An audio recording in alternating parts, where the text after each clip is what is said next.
अनंतरावांची दोन्ही मोठी मुलं ही गावाकडील वातावरणातच लहानाची मोठी झाली होती. परंतु त्यांचा मोठा मुलगा आहे जो लहान मुलापेक्षा खूप जास्त स्वार्थी आणि चाप्टर होता. तशीच त्या मोठ्या मुलाची बायको देखील तितकीच स्वार्थी वृत्तीची होती. ते नेहमी सासू सासऱ्यांसोबत पैशापुरतंच नातं जोडत होती. परंतु त्यांचा लहान मुलगा हा खूप निस्वार्थी होता.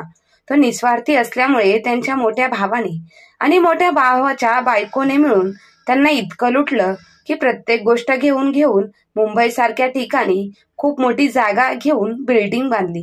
परंतु अशी एक वेळ जेव्हा राजेश्वर म्हणजेच अनंतरावांच्या मोठ्या मुलावर आली तेव्हा त्याच्या मदतीला कोणीही आले नाही. फक्त त्याच्या रक्ताचा भाऊ म्हणजे त्याचा लहान भाऊ आला. जरी मोठ्या भावाने लहान भावाला धोका दिला असला तरी लहान भावाने आपल्या भावावरचं प्रेम कधीही कमी केलं नाही. हे आजच्या कथेमधून आपण पाहूयात. राधिकाचं लग्न झालं आणि पाटील यांच्या घराची धाकटी सून म्हणून राधिकाने लक्ष्मीच्या पावलाने त्या घराचा उंबरठा ओलांडून घरात गृहप्रवेश केला. अनंतराव हे गावातील फार मोठे व्यक्तिमत्व होतं. वडिलोपार्जित शेती आणि त्यांची वन खात्याची नोकरी यामुळे बऱ्यापैकी संपत्ती आणि त्यांनी जमवली होती. पत्नी मीराबाई, मुलगी सोनल, मोठा मुलगा राजेश आणि धाकटा मुलगा विराज अशी त्या कुटुंबाची व्याप्ती होती. मुलगी सगळ्यात मोठी असल्याने तिचे लग्न आधीच झालं होतं. तिचा सासर गावातच होतं पण ती पतीसोबत कायम राहण्यासाठी शहरात निघून गेली होती. दुसरा मुलगा राजेश तो पण शहरात नोकरी करायचा त्यामुळे त्यांचं पण कुटुंब तिकडेच असायचं. लहान मुलगा विराज शिकला सावरलेला पण त्याला नोकरी करायची नसल्याने त्याने जवळच तालुक्याच्या ठिकाणी आपली मोबाईल शॉपीचा व्यवसाय सुरू केला. त्यांची लेक आपल्याच घरी खुश होती. सासर गावातीलच असल्यामुळे ती जेव्हा सासरी यायची तेव्हा तिची भेट व्हायची आणि आपल्या लेकीचं सुख बघून त्यांचं मन आनंदाने भरून यायचं. राजेशला शहरात नोकरी होती पण त्याचं जेमतेम भागवणारीच. आई वडील शिक्षक असल्यामुळे सुरक्षित घरातील मुलगी राजेशसाठी केली. परंतु लग्नानंतर तिने तिचे शिक्षण कधीच पूर्ण केले नाही. सासू सासऱ्यांचं जवळ राहणं म्हणजे तिला फार मोठा जाच वाटायचा. त्यामुळेच ती घरची मोठी सून असली तरी घरी येणं फार तिचं कमी असायचं. सासू सासरे तिला चालत नसले तरी त्यांच्याकडून मिळणारा पैसा मात्र तिला हवा असायचा. तिने सासऱ्याशी जे काही संबंध ठेवले होते ते फक्त त्या मिळणाऱ्या पैशांसाठीच. धाकटा मुलगा विराज ग्रॅज्युएशन झालेला होता. विराज मुळातच तसा हुशार दिसायला देखना पण अतिशय मित्रवेडा होता. या मित्रवेड्यापणापायीच पुढे न शिकता त्याने जवळच्या तालुक्याच्या गावी व्यवसाय चालू केला जेणेकरून मित्रांसोबत मैत्री कायम राहील. त्याच्या बाबांना त्याचे हे प्रेम मित्र काही आवडायचे नाही. पण माणसाला मित्र असावेत पण ते चांगले. एक्क्याशी करणारे मित्र काही कामाचे नाही आणि अति मित्रप्रेमही माणसाची प्रगती खुंटवते असं त्यांचं स्पष्ट मत होतं. त्यासाठी पुष्कळ दात आणि विराजचे मतभेद राहायचे. त्यांचा बराचसा कल मोठ्या मुलाकडे होता आणि विराज धाकटा असल्याने आईचा लाडका होता. वडील रागवायला लागले की आई मग मध्येच बोलायची, मोठं घालायची आणि विराजला बोलायची, असं नाही करायचं रे बाळा, बाबांचं ऐकायचं असं त्याला नेहमी समजून सांगायचे. तो पण तेवढ्यापुरतं हो ग आई, आता यापुढे असं नाही करणार असं आश्वासन द्यायचा आणि तिथल्या तिथे विसरून जायचा. राधिकासाठी जेव्हा हे स्थळ चालून आलं तेव्हा ती खूप सुंदर होती, खुश होती. ती दिसायला सुंदर असली तरी अभ्यासात जेमतेम असल्याने एवढा देखणा आणि शिकलेला विराज तिला होकार देईल की नाही याची तिला शंकाच होती. पण विराजला सुद्धा राधिका पाहताच आवडली होती आणि शिकलेल्या ग्रॅज्युएट पोरीचा नकार त्याला माहीतच होता. त्यामुळे त्यांनी अगदी पहिल्या क्षणी पाहण्यात तिला पसंत केली. येता अवकाश रीतीनुसार लग्न लागले आणि राधिकाने धाकटी सून म्हणून पाटील यांच्या घरामध्ये प्रवेश केला. थोडेफार कडसर सासू सासरे, नवऱ्यासाठी प्रेमळ आई पण तिच्यासाठी खास नसली तरी सासूच होती. वयाने मोठी असली तरी नणंद समजूतदार व शांत होती. मोठे धीर पण स्वभावाने शांत. जाऊबाईचा मात्र त्यांच्या प्रत्येक वागण्या बोलण्यावर पगडा होता. एवढे कडक असलेले सासरे मात्र त्यांच्यासमोर काहीच बोलायचं नाही. तिच्या कर्तव्याच्या बाबतीत अगदी शून्य असलेली जाऊबाई आपल्या अधिकाऱ्यांसाठी मात्र फार जागृत व्हायची. तिला सगळ्यात जास्त खटकायचं ते तिच्या जावेचं वागणं. वेळोवेळी ती मोठी आहे हे जाणून द्यायची ती एकही संधी सोडत नसे. राधिकाला या गोष्टीचा खूप राग यायचा, पण तिच्यावरचे संस्कार मात्र तिला गप्प ठेवायचे. त्यातच वीरासाठी तिच्या बहिणीला लग्न करून आणायची अशी तिची फार मोठी होती इच्छा. पण विशालने मात्र राधिकाला पसंत करून तिच्या मनानुसार पाणी फेरले होते आणि त्याचाच एक प्रकारे बदला घेण्यासाठी ती राधिकाच्या प्रत्येक कामात चूक काढून तिला कसं खाली दाबता येईल याचा प्रयत्न करत राहायची. राधिकाला हे सगळं फार वेगळं वाटायचं, पण आता नवीन आहोत हा विचार करून ती गप्प बसायची. काही दिवसातच लग्नासाठी घरी आलेले पाहुणे निघून गेले आणि खऱ्या अर्थाने संसाराला सुरुवात झाली. राधिका विराजच्या पसंतीची असल्याने त्याचे तिच्यावर खूप प्रेम होते, पण काही दिवसातच आणि सासरे आणि नवरा यांच्यात सतत खटके उडत असतात ही तिच्या लक्षात आली. जाऊ बाई पुढे गरीब गाय भरून वागणारी सासू मात्र राधिकावर आपला सासूपणाचा अधिकार गाजवत असे. नवऱ्याच्या नवलाईचे दिवस संपले आणि तिच्या नवऱ्याचे मित्रांच्या मागे भरकट जाणे तिला सुद्धा खटकू लागले. त्याच्या अतिमित्र प्रेमापायी त्यांनी आपल्या व्यवसायाकडे सुद्धा दुर्लक्ष केले होते. या सगळ्यामुळे चांगला चालत असलेला व्यवसाय मात्र लगाम लागल्यासारखा झाला. एकदा हा व्यवसायात मंदवला की त्याला अजून वर आणणे फार कठीण होते. त्याचीच प्रचिती तिच्या नवऱ्याला येऊ लागली. सुरुवातीला तिने नवऱ्याला यासाठी खूपदा समजावून सांगितले, पण मित्रासमोर आले की त्याला काहीच कळेनासे व्हायचे.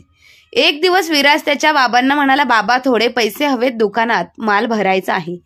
त्याच्या जवळचे पैसे संपले म्हणून वडिलांकडे पैसे मागितले.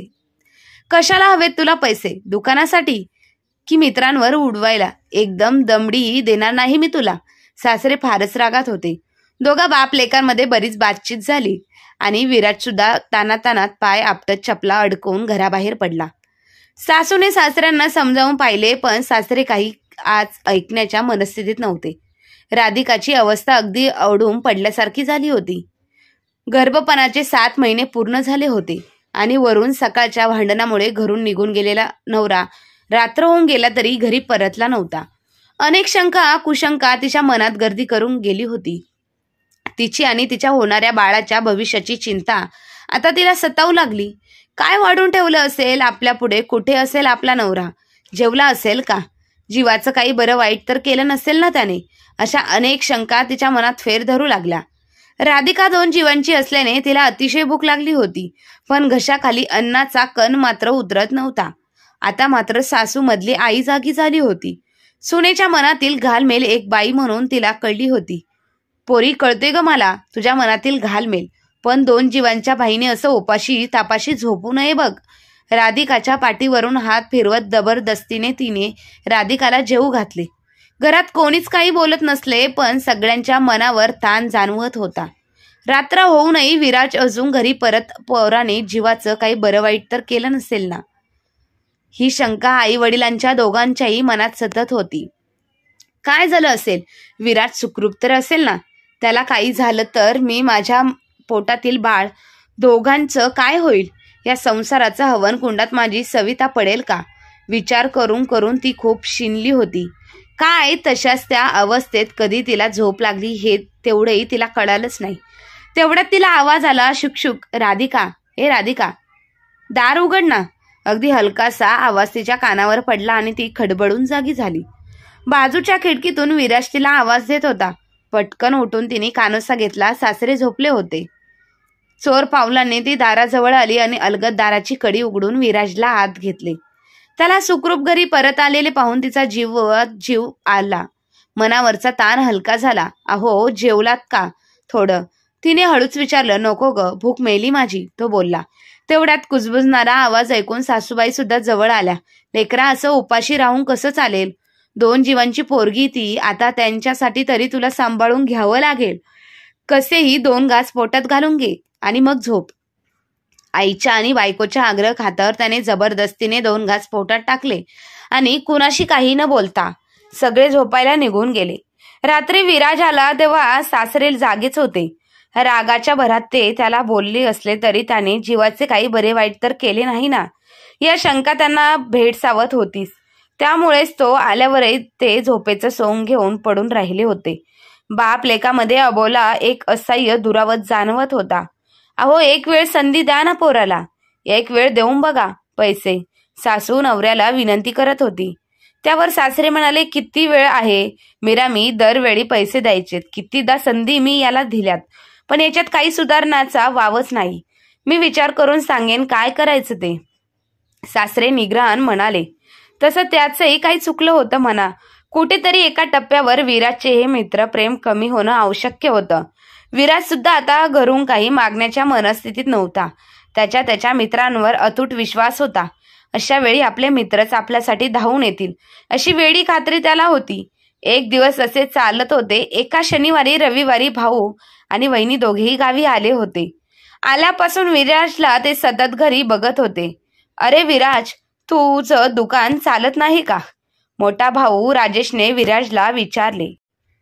नाही दादा, इकडे शेताकडे जरा काम आहे ना, तर मी इकडे चक्कर लावून येतो म्हणून आज दुकान बंद ठेवलं आहे, असे विराजने खोटं सांगितले. शेवटी वडिलांनी मोठ्या लोकांजवळ मन मोकळे केलेच. राधिकाची जाऊन कान देऊन बापलेकांच्या गोष्टी ऐकत होती. एकदा विराजला संधी देऊन पाहू म्हणत तो. यावेळी जर तो सुधारला तर नाही, मात्र मग मी पैसे कधीच देणार नाही, वडील राजेशला सांगत होते. आजवर खूपदा असं झालं म्हणतात ना, मग आता बरी कशाला पैसे देता बाबा, तुम्हाला वाटतं तो सुधरेल? मोठा भाऊ राजेशला बोलला. चुकलं माकलं तरी आपलंच लेकरू आहे, वाटते एक संधी देऊन बघावी. बाबा, काही गरज नाही अशी संधी द्यायची त्याला, पुष्कळ पैसे उडवले आजवर त्यांनी तुमचे. थांबा आता, हे कुठेतरी तुम्हाला सांगणं होत नसेल तर मी सांगतो. आतून गुपचूप सगळं ऐकत असलेली जाऊ अचानकपणे बाहेर येऊन बोलायला लागली. नेमकं तितक्यातच विराज बाहेरून घरी आला. आई, भाऊजी, काय चाललंय हे तुम्ही? विनाकारण किती पैसा उधळत आहात बाबांचा? तुम्हाला काय वाटते, तुमच्या एकट्याचा अधिकार आहे का या सगळ्या गोष्टींवर? खूप झालं आजवर, यापुढे पैसा सुद्धा मिळणार नाही बाबांच्या पैशातला, आणि बाबा त्यांना तर काहीच कळत नाही. पण तुम्ही एवढे मोठे आहात ना, तरी तुम्हाला पण कळत नाही का की आपला एक मोठा मुलगा आहे, त्याचाही संसार आहे, त्यालाही तुमच्या आधाराची गरज आहे. मी तर म्हणते आजवर यांनी त्यांच्या वाटेचं सगळं संपवून टाकलं आहे. आता यांना तुमच्या पूर्ण संपत्तीतून बेदखल करूनच टाका, म्हणजे प्रश्नच मिटला. यापुढे त्यांच्यावर एक दमडी खर्च केली तर मला चालणार नाही. जाऊबाई अगदी वाटेल ते आरोप करून काहीही बोलत होती. अगं किती बोलशील, थोडे चूप तर राहशील का? राजेश म्हणाला. आजवर तेच करत आलो आहेत, आत्ता काही मी तुमचं ऐकून घेणार नाही. भाऊजींनी आत्ताच्या आत्ता हे घर सोडावं आणि आपलं आपलं पाहावं, कारण इथे राहिले तर पुन्हा बाबांना इमोशनल ब्लॅकमेल करणार आणि पैसे उकळणार. जाऊबाई अगदी मनाला येईल ते बडबडत होती. विराज नुसता त्यांच्या मित्रांकडे जाऊन आला होता. 2-3 दिवसांपूर्वी झालेल्या प्रकरणामुळे वडिलांकडे पैसे मागायची त्याची अजिबात इच्छा नव्हती. आजपर्यंत आपण मित्रांचे एवढे केले तरी यावेळी मित्र आपल्याला आवर्जून मदत करतील असा त्याला विश्वास होता, पण प्रत्येकानेच हात वर केले होते. साधी त्याची खाली खुशाली विचारायला सुद्धा कोणी तयार नव्हते. प्रत्येकजण काही ना काही बहाणे देत मोकळा झाला होता. तसेही हरकलेल्या थकलेल्या घोड्यावर कोणीच पैसा घालवत नसतो. त्याच मनस्थितीत घरी परतलेला असताना अगदी गेटमध्ये पाय ठेवल्याबरोबर वहिनीचे काळजाला लागणारे शब्द त्याच्या कानावर पडले. विराजला परत आलेलं बघताच ती अजून तानातानाने बोलू लागली. तसंही आज नाही तर उद्या वाटणीबद्दल बाबांशी बोलून द्यायचंच, या उद्देशाने ते दोघे इथे आलेच आहे. त्यामुळे स्वतःहून चालून आलेल्या संधीचा फायदा उठवून घ्यायचा विचार तिने केला. खरं तर आजपर्यंत ते दोघे सुद्धा सासऱ्यांकडून सर्व काही ओरबाडूनच घेऊन गेले होते. शहरात मोठ्याच्या ठिकाणी घेतलेला फ्लॅट आणि त्यावर बांधलेले 2 मजली घर, ज्याने भरपूर भाडे येत होते, ही खरं तर वडिलांचीच कृपा होती. राजेशच्या तुटपुंच्या पगारात एवढी संपत्ती जमवणं शक्यच नव्हतं, पण ती आता चोरीची साव बनली. विराजला घरातून बाहेर काढून देण्याची भाषा ऐकून सासूबाईमध्ये पडली होती. तू काय बोलते? तुला तरी कळतं का? या घराचा मुलगा आहे तो, काही अनाथ नाही किंवा पोरका नाही. त्याची पत्नी अशी 2 जीवांची असताना त्याला घरातून घालून देण्याची भाषा तुम्हाला शोभते तरी का? आई, तुम्ही या विषयावर अजिबात बोलू नका. विराजच्या अशा वागण्याला तुम्हीच कारणीभूत आहात. तुमचाच पाठिंबा आहेत आणि लाडामुळे तो पूर्णपणे बिघडलेला आहे आणि असा वागत आहे. बंद करा हे तुमचे अतिलाड. ती बिनधास्तपणे बोलत होती आणि कोणाला जमवत नव्हती. सासरे आणि मोठे दादा तर जमून मिळून गप्प गुढीऊन बसले होते आणि हेच विराजच्या मनाला खूप लागलं होतं. तेव्हा तो काहीच बोलला नाही. राधिका, मी खूप चुकलं. ह्या सर्व प्रकाराचा तुला खूप मानसिक त्रास होतोय हे समजले मला. ज्या मित्रांवर आज मी एवढा मोठा विश्वास ठेवला त्यापैकी एकही आज माझ्या मदतीला धावला नाही. आणि बाबांनी कदाचित संधी दिली असती, पण मला खात्री आहे दादा आणि वहिनी ती देऊही देणार नाही. मी घर सोडायचा विचार करतोय, तू साथ देशील का माझी? अशा अवस्थेत खरं तर हा सगळा मानसिक ताण राधिकाला असह्य होता. पण आपल्या परिस्थितीत पतीच्या स्वाभिमानाला धक्का न लागू देता त्याच्या पाठीशी खंबीरपणे उभं राहायचं हेच तिला ठाऊक होतं. 2 दिवसांसाठी बाळंतपणासाठी माहेरी जायचं असल्याने तिची तयारी झालीच होती. रात्रभरातून विराजने सगळे त्याचे सर्टिफिकेट गोळा केले. कामाचे सामान, कपडे लत्ते सगळ्यांची बांधाबांध करून लगेच राधिकाने कपाटातून तिच्या दागिन्यांचा डब्बा काढला. गळ्यातील साध्या काळ्या मंगळसूत्र सोडून सारे दागिने पतीच्या हवाली गेले. तिची ही कृती पाहून विराज अगदी भारावून गेला. जेव्हा सगळेच त्याची साथ सोडू लागले होते तेव्हा फक्त ती एकटीच त्याच्या पाठीशी ठामपणे उभी होती. राधिका, खरं सांगू का, सुखाचा प्राजक्ताचा जेव्हा बहरत असतो ना तेव्हा त्याचा सुगंध आणि त्याने दिलेली फुलदाणे लुटण्यासाठी प्रत्येक जण आतुर असतो. पण त्याचा बहर ओसरलेला आणि तिकडे साधं कोणी फिरूनही बघत नाही. जगाची रीतच आहे ही. असं असताना सुद्धा तू ठामपणे माझ्या पाठीशी आहे हे खूप माझ्यासाठी झालं. तुम्ही काळजी करू नका.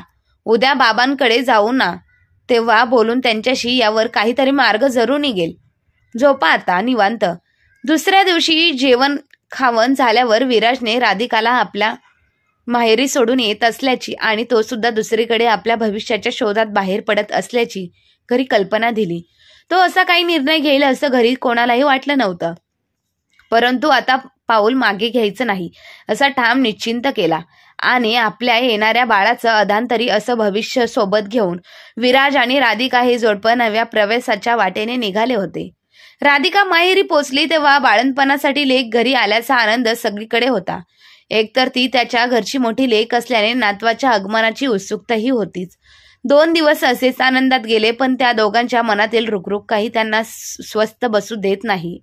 एक दिवस दुपारचा चहा आटोपला आणि मग दोघांनी राधिकाच्या बाबांजवळ आपली परिस्थिती कथन केली.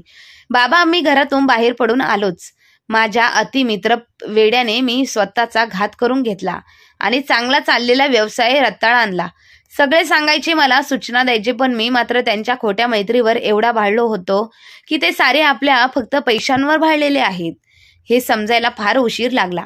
समजले तेव्हा फार उशीर झाला होता. यावेळेस दादासोबत वहिनी सुद्धा असल्याने त्यांनी अगदी निर्वाणीची भाषा सुरू केली. त्यामुळे घराबाहेर पडण्याशिवाय दुसरा कोणताही मार्ग नव्हता. विराजने वस्तुस्थिती सांगितली. सगळे ऐकून त्यांनाही खूप मोठा धक्का बसला.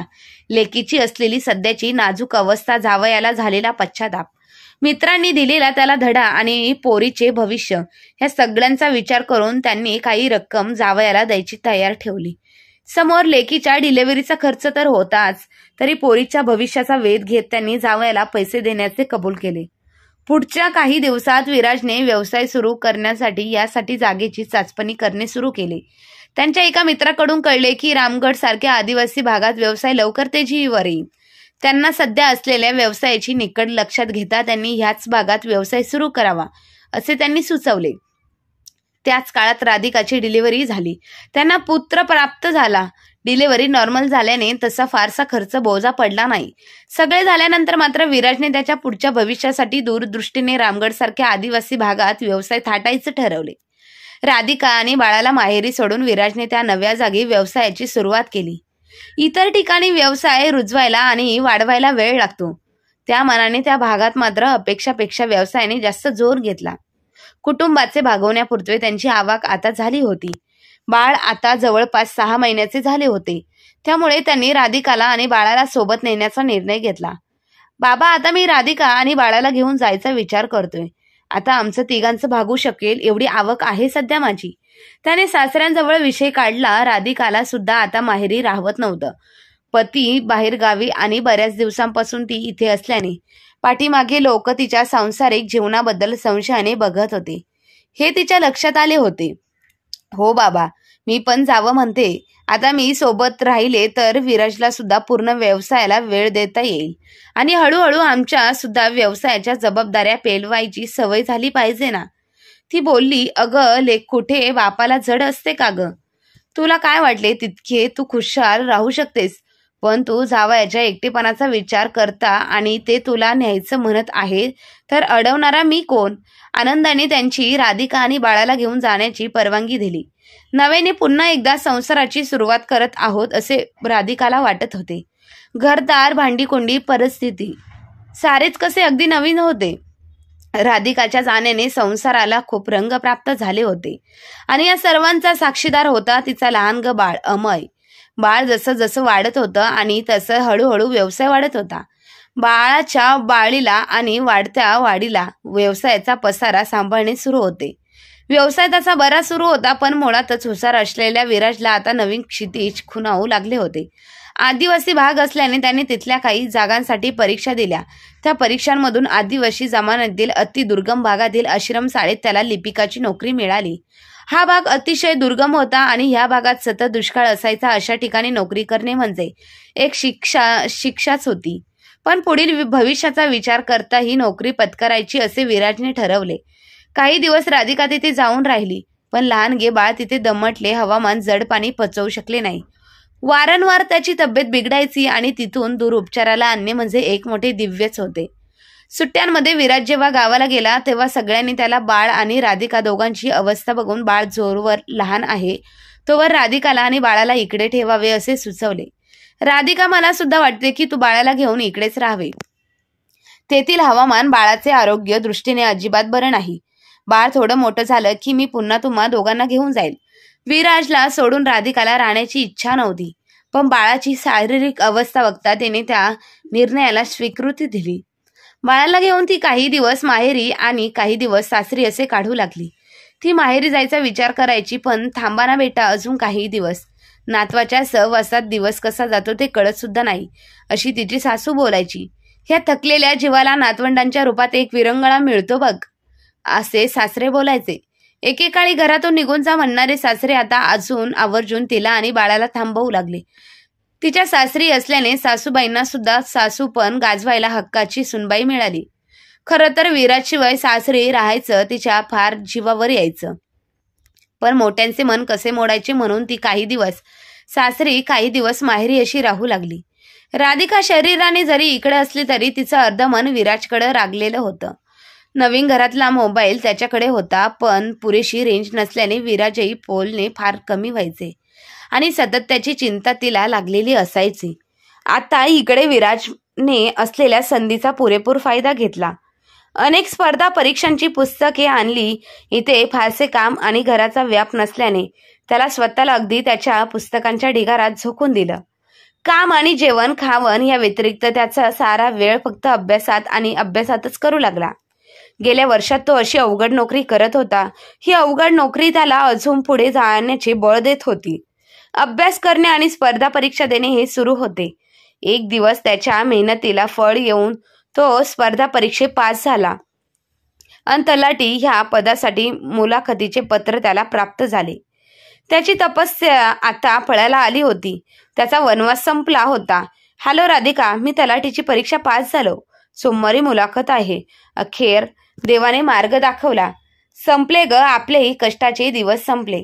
त्याच्या मनातील उत्साह आनंद पाहून राधिकाही खूप खुश झाली.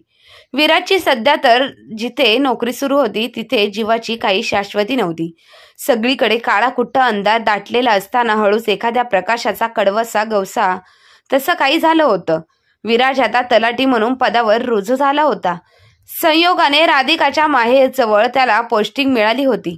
आता दुसऱ्या मुलाची चाहूल त्यांना लागली होती. आता सगळे कसे सुरळीत होते.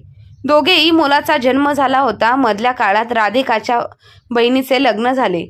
लग्नाला बरेच वर्ष होऊनही मातृत्व सुख तिला लाभले नव्हतं. सासरी झालेली नात्यांची ताटाटोत राधिकाने आपल्या समंजस स्वभावाने पुन्हा एकदा जोडली होती. विराजला लागलेली चांगली नोकरी बघून मोठे धीर आणि जाऊबाई आता स्वतःहून संबंध जोडून पाहत होते. मागचं झालं गेलं विसरून जा. विराज आणि राधिकाने नव्याने दम्याने आयुष्याला सुरुवात केली होती. नवऱ्याची सुरळीत सुरू असलेली नोकरी, 2 गोंडस लेकरं, त्याच तिच्यावर असलेलं प्रेम आणि विश्वास एका स्त्रीला याहून अधिक काय असतं बरं. मुलं मोठी होऊ लागली. त्यांच्या हुशारीने शाळेतील त्यांची एक वेगळीच प्रतिमा होती. त्यांचा सुद्धा राधिकाला खूप अभिमान वाटायचा. ती फारशी शिकलेली नसली तरी तिचे मुलं तिचं नाव काढतील याचं तिला मनोमन खात्री होती. माहेर जवळ असल्याने आणि संकटकाळी फक्त सासऱ्यांनी खंबीरपणे साथ दिल्यामुळे विराज त्यांचा अतिशय आदर करायचा. पण दुर्दैवाने त्यांना एक छोटासा आजार झाल्यामुळे राधिकाचे बाबा त्यात मृत्यू पावले. भाऊ सगळ्यात लहान होता आणि अजून तो कामधंद्याला लागायचा होता. अशा वेळी मोठा जावई म्हणून विराजने संपूर्ण घराची धुरा एक हाती घेऊन सांभाळली होती. आता विराज त्याच्या घरी आला आणि सासरी सुद्धा विराजकडे एक आधारस्तंभ म्हणून पाहिले जाऊ लागले होते. चला पालटले आता एखाद्या दुःखाचे आपले दिवस, असे आता वाटत असताना एक दिवस राधिकाच्या मोठ्या दिराने तब्येत अचानक खूप बिघडली. त्यांच्या दोन्ही किडन्या पूर्णपणे रिकाम्या झाल्याचे उपचारादरम्यान कळले. आता कुठे रुळावर आलेल्या आयुष्याच्या गाडीला अचानक ब्रेक लागावा तसे झाले. विराज, आता तुझ्याच हातात आहे रे, तुझ्याशिवाय मी आणखी कोणाकडे पदर पसरवू. जावेच्या सांगण्यावरूनच आणि पुत्रप्रेमासाठी आईने पुन्हा विराजला गळ घातले. विराजचा मोठा भाऊ आणि वहिनी त्यांच्याशी किती वाईट वागले असले तरी सध्या त्याच्या आयुष्याचा प्रश्न जीवन मरण्याच्या ऐरणीवर आलेला. शेवटची रक्ताची नाती सहवासाची तुटली नाहीत. अशा वेळी आपण आपल्या लोकांसाठी धावायचे नाही तर कधी, असा विचार करत दोघे मन मोठे करून भावाला भेटायला गेले. विराजचा भाऊ अश्रू गळत होता. पण जेव्हा विराज त्याला भेटायला गेला तेव्हा त्याच्या मनात आशेचा नवीन किरण जागा झाला. दादा, काय अवस्था करून घेतली आपली, असं कसं झालं रे. राजेशची अवस्था बघून विराजने हळवेपणाने विचारले. माझ्या कर्माची फळ म्हण. विराजने डॉक्टरांशी राजेशच्या तब्येतीबद्दल चर्चा केली. डॉक्टरांनी त्याला प्रक्रिया सगळी, त्यासाठी येणारा खर्च, ऑपरेशन करण्यासाठी मुंबईसारख्या ठिकाणी गाठव लागेल, या सर्वांची कल्पना दिली. या सगळ्या प्रकाराने राधिका मात्र अतिशय तणावात आली. आता कुठे सगळं सुरळीत चालू होतं आणि मध्येच हे काय झालं हे तिला समजत नव्हते. भावासाठी आणि नवरा स्वतःची किडनी द्यायला तयार होईल की काय असं त्याला वाटायला लागलं होतं. सुदैवाने त्याचा रक्तगट वेगळा असल्याने ही शक्यता मावळली होती. हेच त्यातलं एक समाधान होतं तिच्यासाठी. सासूबाईंचं वय साठीला आलं होतं, पण त्यांच्या अंगकाठीने मजबूत होत्या. रक्तगट आणि सगळ्या तपासण्यांमध्ये त्यांचे रिपोर्ट अगदी योग्य होते. शेवटी एका आईला आपल्या मुलाचे जीवापेक्षा काय मोठे असते. आपण आपल्या मुलाच्या जीवाच्या कामी येऊ शकतो, यासाठी ती माऊली धन्य झाली होती. आई किडनी द्यायला तयार झाली होती आणि सगळ्या चाचण्या तिने यशस्वी पार पाडल्या होत्या. विराजच्या येण्याने एक भक्कम आधार राजेशला लाभला होता. त्यामुळे राजेशला ऑपरेशनासाठी मुंबईला नेले. तिथे राहणे, आई आणि राजेश दोघांची व्यवस्था बघणे आणि मुख्य म्हणजे ऑपरेशनसाठी लागणारा पैसा लावणे, या सगळ्यात कामाचे टेन्शन दूर झाले होते. राधिकाच्या जावेच्या डोक्यावरचे ओझे देवाने असे अलगद उचलले होते. काही जण अगदी नशीबच घेऊन येतात ना, नाहीतर मी सरळ सुरळीत म्हणून काही नाही. नकळत राधिकाच्या मनात विचार येऊन गेला. जाऊ दे, नशीब ज्याचं त्याचं, असं म्हणत तिने मनाला समजवलं. अखेर ऑपरेशनचा दिवस उजडला. अपेक्षाप्रमाणे ऑपरेशनही व्यवस्थित पार पडलं. नंतर आई आणि भाऊ दोघेही एकाच वेळी बेडवर असल्यामुळे विराजची चांगलीच तारांबर उडाली. तरी मोठ्या हिमतीने त्याने ती हॉस्पिटलची सिच्युएशन सांभाळली. हॉस्पिटलमधून डिस्चार्ज मिळाल्यानंतर विराज आई आणि भावाला घेऊन भावाच्या घरी आला. औषध पाणी सगळ्यांची नीट व्यवस्था करून तो आपल्या घरी परतला. आई जेवली का ग? आईला फळं औषधे वगैरे नीट दिली का ग? असं राजेश त्याच्या बायकोला विचारायचा. ती बोलायची, अहो मी करते सगळं, तुम्ही कशाला लक्ष देताय? तुम्ही चांगलं खा प्या आणि राहा. दोघांचं करणं म्हणजे काय मजाक वाटते का तुम्हाला? शेवटी राजेशच्या बायकोलाही नवऱ्याचं आणि सासूबाईचं काम करायला कंटाळा येऊन लागला. दोघेही बेडवर असल्यामुळे ती दोघांना खूप टोमणे मारू लागली. परंतु जो मुलगा ज्याला सर्वांनी नावे ठेवून बदनाम करून घराबाहेर काढले होते, आज तोच त्याने स्वतःच्या भावाला एवढ्या मोठ्या आजारातून बाहेर काढले आणि त्याची बायको राधिकानेही सासूची खूप सेवा केली. आता विराज आणि राधिका खूप आनंदाने जीवन जगत होते. तर मित्रांनो, आजच्या कथेमधून आपल्याला असा बोध मिळतो की माणसाने जर मनापासून ठरवले तर तो कोणत्याही वयात काहीही करू शकतो, जसे विराजने केले होते. तर मित्रांनो, आजची कथा कशी वाटली कमेंट बॉक्समध्ये नक्की कळवा आणि कथा आवडली असेल तर आपल्या चॅनलला लाईक, शेअर, सबस्क्राईब नक्की करा. धन्यवाद.